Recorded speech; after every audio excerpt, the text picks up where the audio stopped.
मैं जानती हूँ आज आपके सामने आपकी नजरों में एक झूठी लड़की खड़ी है,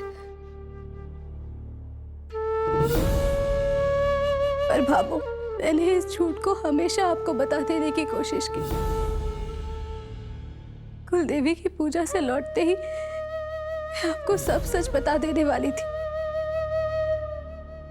पर तभी घर में वो चोरी वाला हादसा हुआ और आपने जिस तरह मीनाक्षी के माँ बाप को बुलाकर उनके साथ जो किया उससे मैं बहुत डर गई थी बाबू।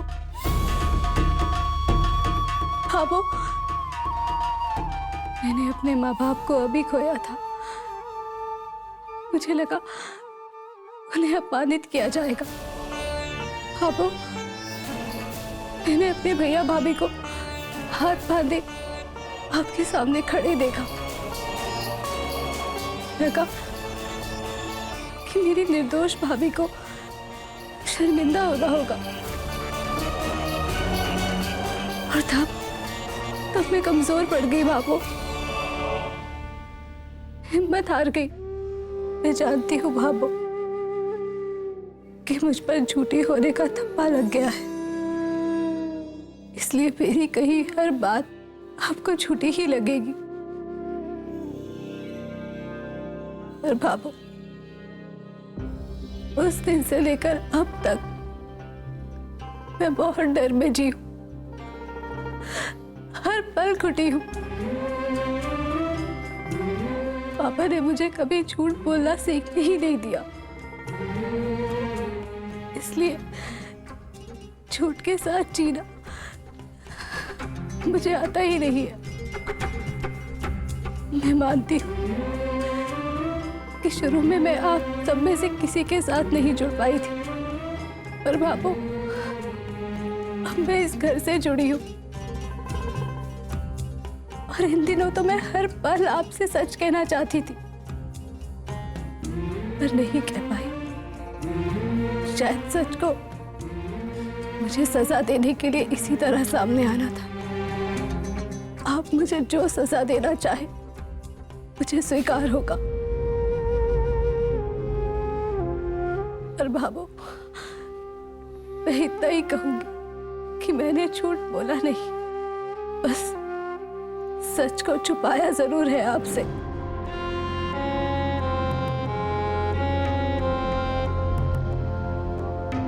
बेनड़ी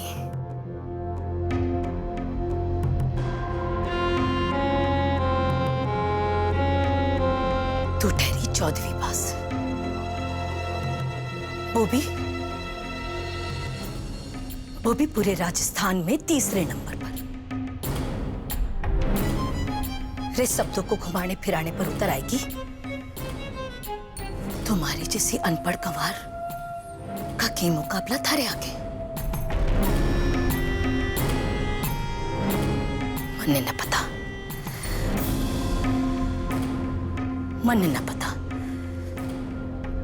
कि झूठ बोलने में और सच छुपाने में क्या फर्क है।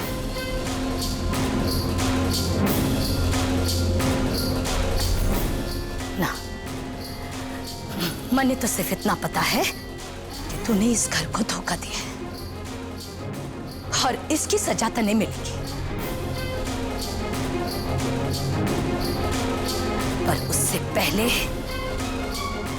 उन लोगों को ये बात बताना जरूरी है जो थारे इस झूठ के जन्मदाता है।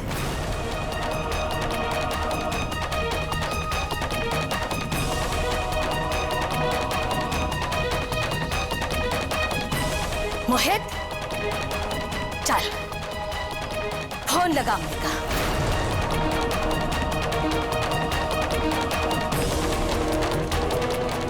वो उठे नहीं तो के ही को मतलब यो को नहीं कि अपनी झूठ सच का हिसाब नहीं करना पड़ेगा।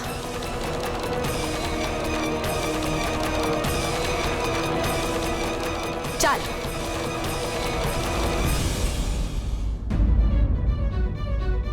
अरे छवि वो डायरी कहाँ है? डायरी वहीं पे रखी है भैया।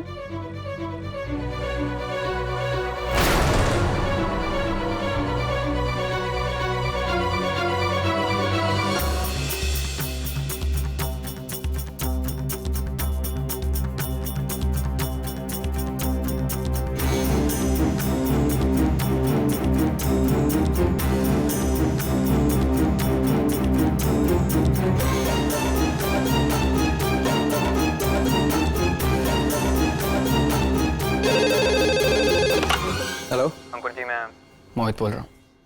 अरे मोहित, कैसे हो? और भाभो साहब और बाबा साहब कैसे हैं? सब ठीक है ना? स्पीकर पे रखो ना। आपकी बहन के बारे में बताने के लिए फोन किया है समधी सा। दुखियारी के आंसू नहीं दब रहे। क्या हुआ बाबू साहब? तबीयत ठीक है ना उसकी? कोई प्रॉब्लम तो नहीं है? यही है हमारे सामने, हाथ जोड़े निजरे धरती पर गड़ाए माफी मांग रही है हमारे से। धोखे में है शायद आपकी बहन। इस घर में ठाकुर जी का दिया हुआ सब कुछ है, देने के लिए हम हाथ खोलते हैं तो कमी नहीं रखते, पर माफी के लिए हाथ बहुत तंग है। माफी नहीं मिलती किसी को इस घर में। जो हुआ है उसके लिए अगर देवी देवता की पगड़ी मांग लेती तो उतार कर लिया देते हैं, पर माफी तो नहीं मिलने वाली। बाबू साहब, ऐसी भी क्या गलती हो गई संध्या से? गलती बहुत छोटा शब्द है समधी सा, बात हल्की हो जाएगी। रिश्तों में विश्वास तोड़ने को गलती नहीं, अपराध कहते हैं।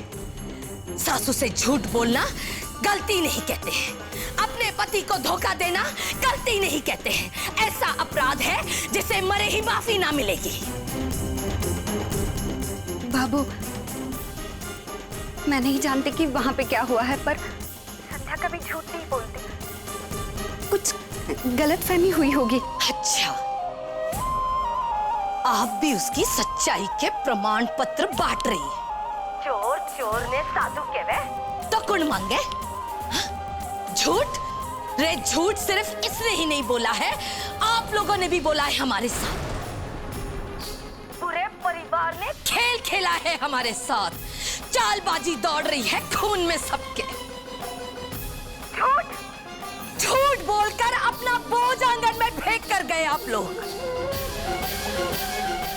गिनवाओ झूठ आपके।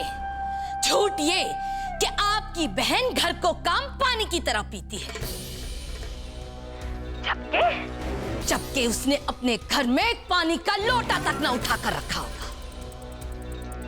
झूठ ये है कि आपकी बहन 7वीं पास है, पर आपकी बहन की होशियारी के चर्चे तो पूरे पुष्कर में बट रहे हैं। झूठ ये कि आपकी 7वीं पास बहन पूरे राजस्थान में कॉलेज की पढ़ाई में 3रे नंबर पर आई है। अखबार में फोटो छपी है उसकी समधी सा। गलत बात के लिए, पढ़ाई के लिए ना छपनी चाहिए। सबसे पहले हम अनपढ़ जाहिलों के सिर पर अपनी चालाकी की जूती मारने के लिए फोटो छपनी चाहिए थी। कलेक्टर की घर मिठाई जावे, कहूंगे उनसे क्या उसकी छाती पर तमगा लटकावे।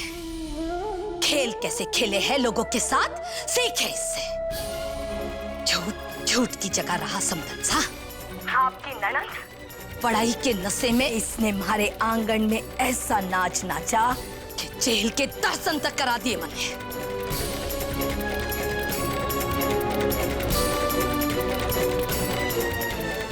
वाक्य वे है ना कि एक अच्छी बीलनी 16 आने वाली पीढ़ियों के भविष्य को तिलक लगावे। एक कुलक्षणी बेटी आ जावे है तो आने वाली 16 पीढ़ियों के भविष्य को दाग लगा जावे। वही किया आपकी बहन ने।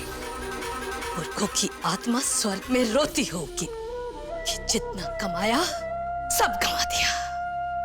बाबू, आपको जेल? संध्या ऐसा कुछ नहीं कर सकती। जरूर आपको कोई ना कोई गलतफहमी हुई होगी। गलतफहमियां तो मिट मिटा के भस्म हो गई समधी सा। अपनी बहन की ज्यादा तरफदारी करने की कोशिश मत करो। वो क्या है और आप सब लोग क्या हो, सब सामने आ गया है हमारे। एक ही मिट्टी में उनके धतूरे हैं, एक ही जहर भरा होगा ना तुम दोनों में। बाबू, मेरी बात तो सुनिए। बाबू, संध्या की इसमें कोई गलती नहीं। ना समधी सा, रे आप तो पढ़े लिखे लोग, बातों के ऐसे लच्छे फेंकने वाले रे हम तो अनपढ़ गवार क्या तो सुने और क्या तो समझ ले ना। हम तो मंत्र मुग्ध होकर ताली बजा ले, जैसे पिछली बार धोखे में अकेले बजा ले ना। समझी सा ना। और देख लिया वो दिन। अब बारी हमारी है कहने की और आपकी सुनने की। समझी सा, आज आखिरी बार समझी सा कह रही हूं मैं आपको। आज के बाद ये रिश्ता खत्म।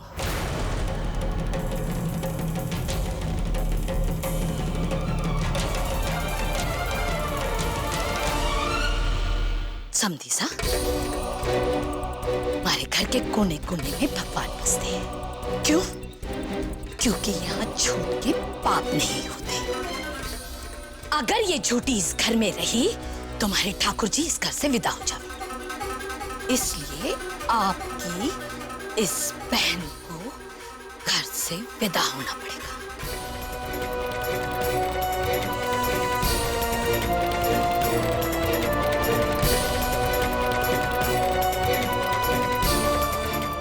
अगला जहाज जो भी हिंदुस्तान आता है उसमें बैठकर आइए और अपनी बहन को अपने साथ लेकर जाइए।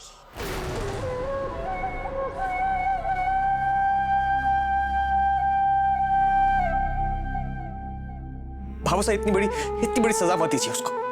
उसने तो कुछ किया ही नहीं है। बल्कि भावो साहब वो तो इस सब में शामिल भी नहीं थी। आपको सजा ही देनी है ना, आप मुझे दीजिए ना। क्योंकि झूठ तो मैंने कहा था आप सबसे। संध्या ने तो करा ही नहीं, ना उसे इस चीज का पता था। आप मुझे सजा दीजिए, जो कहना है मेरे साथ। अंकुर सा, पहली बात, मैं कौन सा वहां आकर आपको सजा दे पाऊं। दूसरी बात, आप पर भरोसा कर कर अपना बेटा दिया था आपने, रिश्ता जोड़ा था आपसे।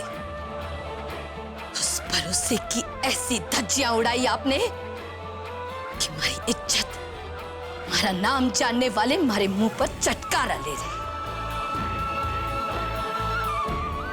बाबू साहब, मैं मानता हूं कि हमसे बहुत सारी गलतियां हुई, लेकिन मैं आपके हाथ जोड़ता हूं, मेरी बहन को माफ कर दीजिए। आपको जो भी सजा देनी ना आप मुझे दीजिए। आपको शुरू में ही कह दिया था अंकुर साहब कि इस घर में मांगने वाले को प्राण निकाल कर दिए जा सकते हैं, पर ऐसे अपराध के बदले माफी नहीं दी जा सकती।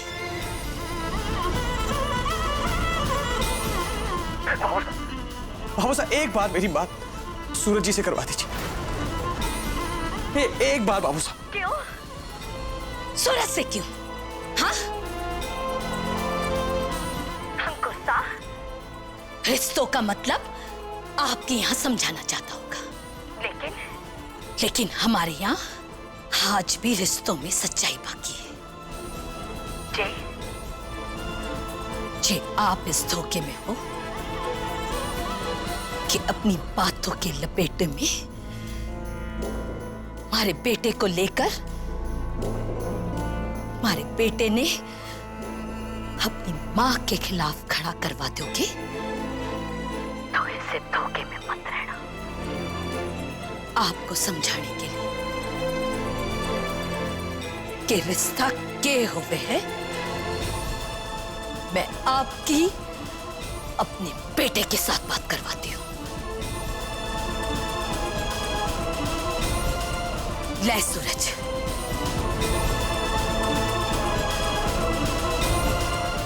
बात कर इनसे।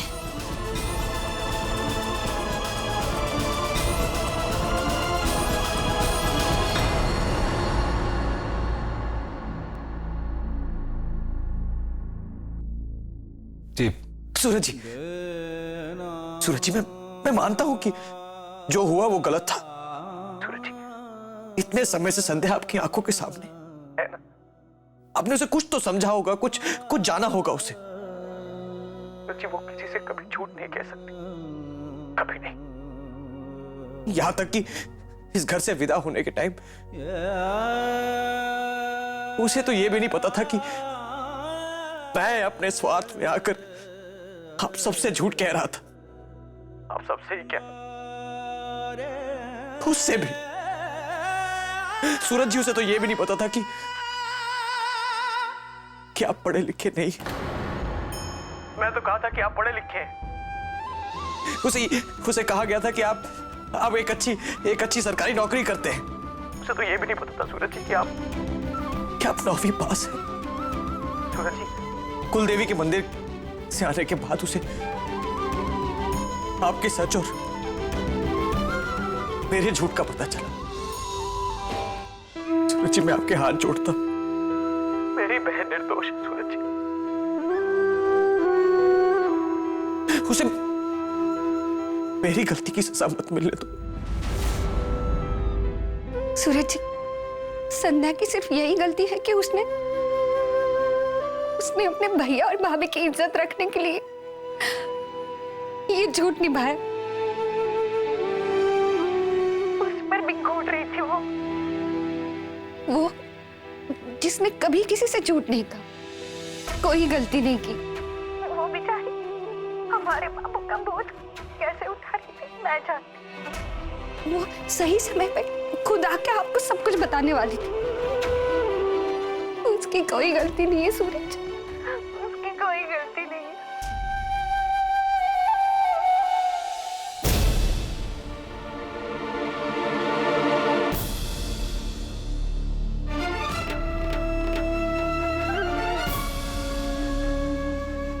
चुप क्यों खड़ा है सूरज?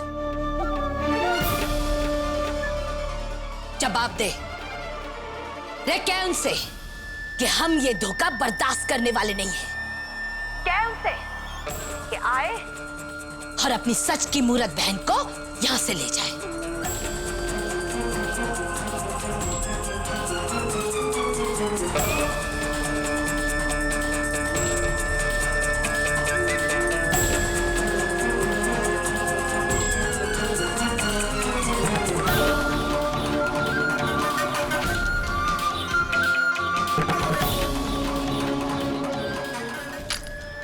मेरा बेटा चुप है, इसका ये मतलब मत लगाना कि उसे आपकी बहन से कोई लगाव है।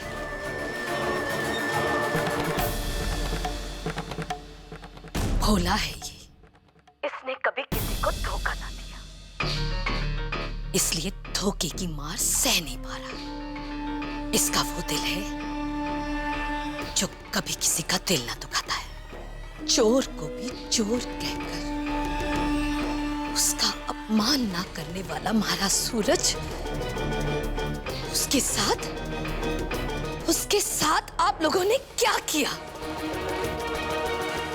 बात साफ है, आप अभी की अभी जहाज पकड़िए और आकर अपनी बहन को यहां से लेकर जाइए। बाबू साहब,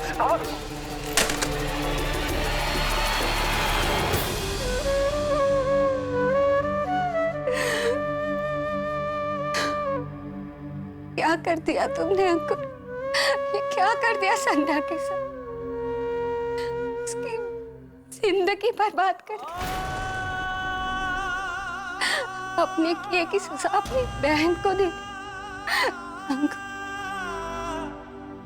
क्या बीत रही होगी उस पे? ऐसे सह रही होगी ये सब कुछ हो। जाओ अभी के अभी उसे यहाँ लेके आओ। जाओ प्लीज जाओ।